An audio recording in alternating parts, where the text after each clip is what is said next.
Hi, I'm Debra Meiburg and I'm with Chris Tyrrell of Tyrrell's Wines, which is based in Hunter Valley, Australia.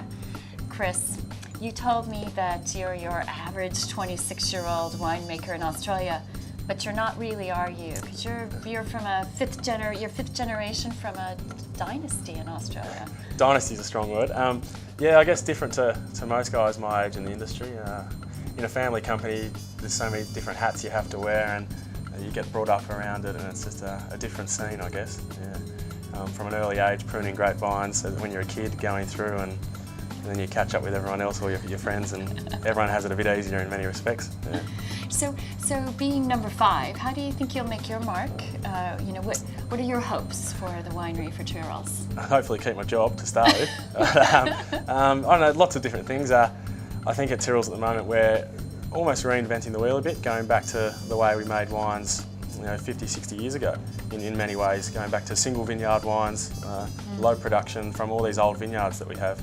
And we've always had them, but I guess you drive past a 150-year-old vineyard every day and you don't take that, huge, beautiful twisted trunk you take it for granted a bit. So I think in the last few years we've been going back to making wines from those individual blocks, and I guess that's the wrong word, but being a bit arrogant about it and telling people, hang on a second, we've got this. The Europeans don't have it, So come and look at it. And the old Semillons. Old Semillon, old Shiraz, old Chardonnay.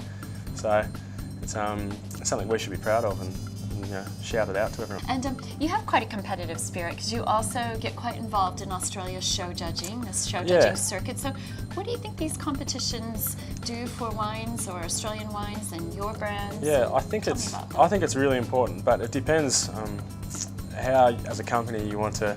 You can bastardise it a bit and use it to your advantage in many ways for the wrong reasons. But I think they're great, especially the regional local shows. So for me, it's the Hunter Valley. For guys in the Clare, it's the Clare Show or McLaren Vale, because it's a chance to compare yourself against your peers, and it's all good and well to sit around and tell each other how good your wines are, but it's sometimes good just to find out who the best is, and also it makes the region better.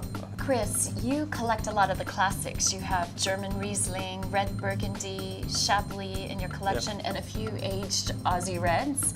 And I know you have a bit of a weakness for Semillon, but amongst the Tyrrell wines, I've put a few over here. Which are most interesting to you? What's your favourite? I personally like, and I'll just have to find it in the rack here.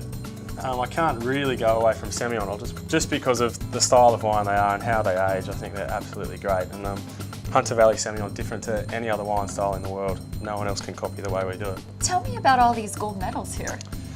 Yeah, it's got a lot of gold medals on it, doesn't it? My father always says that it's got more jewellery than Paris Hilton, which is I'll leave him to lay claim to that one so he gets in trouble.